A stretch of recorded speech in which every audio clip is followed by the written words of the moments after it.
मैं जानता हूं आप जिनको सुनना चाहते हैं श्री लाल कृष्ण आडवाणी जी, वे हमारे बीच के अंदर हैं, पर उससे पहले मैं श्रीमती सुषमा स्वराज जो लोकसभा में विपक्ष की नेता हैं, प्रखर नेता हैं, जिन्होंने भ्रष्टाचार के खिलाफ आवाज उठाकर जेपीसी की मांग की और सरकार को मजबूर कर दिया इस बात के लिए कि आज घुटने टेकने पड़ रहे हैं यूपीए की सरकार को, जोरदार तालियां बजा के उनका स्वागत करें।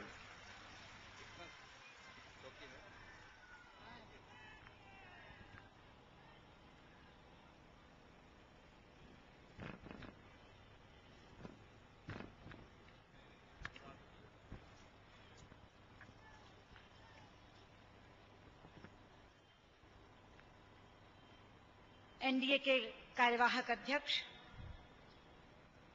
हम सबके परम श्रद्धेय लाल कृष्ण आडवाणी जी, एनडीए के राष्ट्रीय संयोजक भाई शरद यादव जी, भाजपा के राष्ट्रीय अध्यक्ष भाई नितिन गडकरी जी,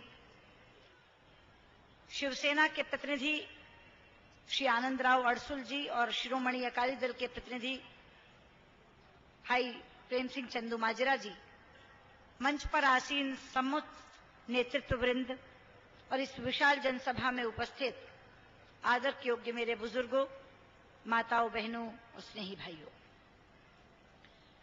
सबसे पहले तो मैं भारतीय जनता पार्टी असम प्रदेश और एनडीए के घटक दलों के कार्यकर्ताओं का अभिनंदन करना चाहती हूं, जिन्होंने इतनी रमणीक वादियों में इतनी विशाल रैली का आयोजन किया है कि इसे मैं असम की सफलतम रैली की संज्ञा दे सकती हूं। मित्रों, ये रैली एनडीए द्वारा भ्रष्टाचार के विरोध में शुरू किए गए महासंग्राम की श्रृंखला में आयोजित की गई है। मुझे अफसोस है कि मैं आपसे लंबी बात नहीं कर पाऊंगी, क्योंकि मुझे अरुण जेटली जी को और शरद यादव जी को 4:30 बजे की फ्लाइट से दिल्ली जाना है, इसलिए 3:30 बजे हमें मंच छोड़ देना होगा। मेरे बाद अभी शरद जी को बोलना है, लेकिन जैसा कि विजय जी कह रहे थे, आडवाणी जी जिन्हें आप सुनना चाहते हैं और भाई नितिन गडकरी जी जो भाजपा के राष्ट्रीय अध्यक्ष हैं, वो दोनों मंच पर रहेंगे और वो दोनों आपसे लंबी बात करेंगे। जहां तक इस रैली के विषय का ताल्लुक है, इस बार जब संसद का शीतकालीन सत्र समाप्त हुआ तो लोगों ने कहा, अखबारों ने लिखा कि संसद में कोई कार्यवाही नहीं हुई, संसद पूरे समय चली नहीं। लेकिन आज मैं इस मंच पर खड़े होकर कहना चाहती हूं कि संसद के शीतकालीन सत्र ने यह साबित कर दिया कि कई बार संसद का ना चलना संसद के चलने से ज्यादा प्रभावी होता है। हमने संसद का गतिरोध नहीं चाहा था। हमने एक बार नहीं, 2 बार नहीं, 3 बार, 2 बार प्रणब मुखर्जी के द्वारा बुलाई गई बैठक में और 1 बार मीरा कुमार जी अध्यक्ष लोकसभा की बुलाई गई बैठक में बहुत साफ कहा कि हम संसद चलाना चाहते हैं, हाउस चलाना चाहते हैं। आप हमारी एक मांग मान लीजिए जेपीसी की और कल संसद चल जाएगी। लेकिन जेपीसी की मांग नहीं मानी, सरकार ने हठधर्मिता दिखाई। कारण एक ही था कि उन्हें लगता था कि अगर जेपीसी दे दी तो ये मुद्दा जीवित बना रहेगा। हमने उनकी चाल की काट करते हुए संसद के अगले ही दिन ये फैसला किया एनडीए के तौर पे कि तुम मुद्दे को मार देना चाहते हो तो हम मुद्दे को मरने नहीं देंगे। अगर आप जेपीसी नहीं दोगे तो हम पूरे देश में घूम घूम कर इस मुद्दे को जिंदा रखेंगे। बड़ी नगरों में महारैलियां करेंगे, जिलों और तहसीलों पर जनसभाएं करेंगे और गांव के स्तर पर भी चौपाल में जाकर बैठेंगे, मगर गांव के आदमी को बताएंगे कितने घोटाले हुए हैं, क्या घोटाला हुआ है, किसने खाया है और कितना खाया है। ये एक एक बात हम गांव गांव में जाकर बताएंगे। और आज की ये रैली उसी श्रृंखला की एक रैली हमने महारैली के तौर पर की है। मित्रों, केवल 3 घोटाले जो हुए थे 2010 में, सरकार उसी से मुंह छिपा रही थी। लेकिन 2011 की शुरुआत में तो एक पुराना घोटाला भी भूत बनकर सामने आ गया। पहले के 3 घोटालों में तो उन्होंने अलग अलग लोगों की बलि चढ़ा दी थी। एक में राजा का इस्तीफा हुआ 2G स्पेक्ट्रम में, एक में अशोक चव्हाण का इस्तीफा हुआ आदर्श सोसाइटी में, एक में सुरेश कलमाड़ी को पद से हटाया कॉमनवेल्थ में, लेकिन ये जो चौथा भूत आया है वो सीधे कांग्रेस नेतृत्व के घर तक जा रहा है। सरकार की बोलती बंद हो गई।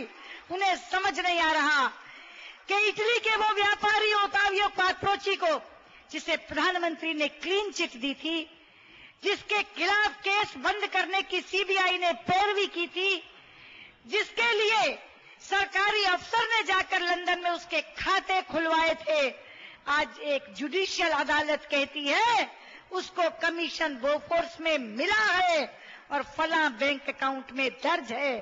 सरकार को समझ नहीं आ रहा, कांग्रेस नेतृत्व को समझ नहीं आ रहा कि भी इसका क्या जवाब दे। जहां तक कॉमनवेल्थ गेम्स का सवाल है मित्रों, अभी 10 बच्चे आकर के यहां खड़े हुए थे नॉर्थ ईस्ट के। 13 बच्चों ने केवल अपनी मेहनत के बल पर कॉमनवेल्थ गेम्स में मेडल जीता है। ये नॉर्थ ईस्ट के बच्चे, परिश्रमी बच्चे मेडल जीतते हैं और इनके नाम पर खेल खिलाने के लिए दिल्ली में बैठे कांग्रेसी नेता पैसा लूटते हैं। और ये बच्चे जब वापस अपने घर आते हैं तो रिक्शा से अपने घर जाने पर मजबूर होते हैं। वो लुटेरे इन्हें एक कार भी मुहैया नहीं करवा सकते कि अपने घर ये कार से चले जाएं। इनका अभिनंदन भी नहीं कर सकते। आज इतनी बड़ी जनता के बीच में इनका अभिनंदन हुआ है, लेकिन उस कॉमनवेल्थ गेम्स में भी उन्होंने पैसा खाने का कुकर्म किया।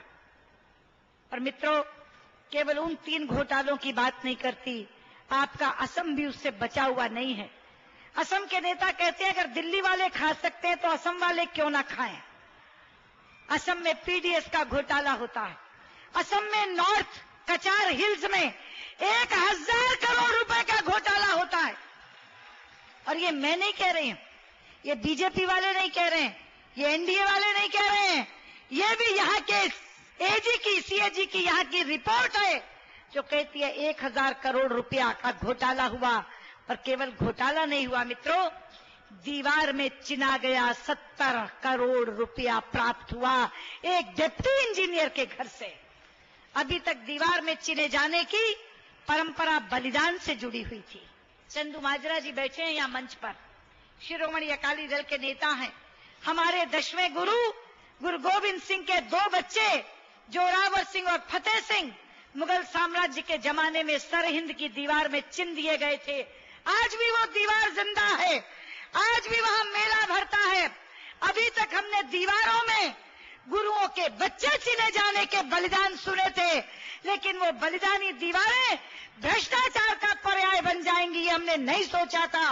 एक तरफ हम सरहिंद की दीवार की बात करेंगे, वो बलिदानी दीवार, और एक तरफ इस सब इंजीनियर के भ्रष्टाचार की दीवार, जिसके घर से 70 करोड़ रुपया दीवार में चिना हुआ मिला। बातें बहुत है मित्रों, महंगाई की बात कर रहे थे राजनाथ जी, इससे बड़ा विश्वासघात ये सरकार नहीं कर सकती। जिस नाम पर ये आई, एक नारा था चुनाव के समय, कांग्रेस का हाथ आम आदमी के साथ। मैं पूछना चाहती हूं, क्या सरकार आने के बाद वो हाथ कभी एक बार भी दिखाई दिया? कभी वो हाथ आपका कंधा सहलाने नहीं आया मित्रों, कभी वो हाथ आपसे हाथ मिलाने नहीं आया।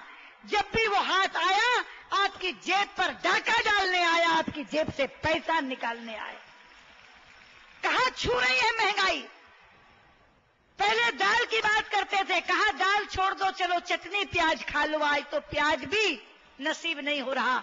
आज एक एसएमएस चल रहा है, लोग जोक देते हैं तो एसएमएस भेजते हैं। आपको मालूम है, जब बैंकों से कर्जा लिया जाता है तो बैंक वाले कुछ ना कुछ गिरवी रखवाते हैं, या मकान, या दुकान, या सोना, या जेवर।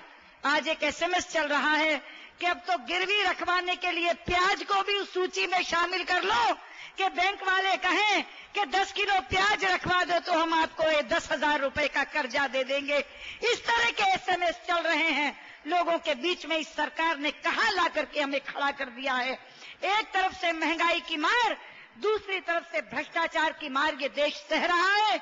इसीलिए एनडीए ने तय किया है, पूरे देश में जनजागरण करेंगे, पूरे देश में इनका पर्दाफाश करेंगे और देश से भ्रष्टाचार को उखाड़ फेंकने के बाद ही हम लोग अपना आंदोलन समाप्त करेंगे।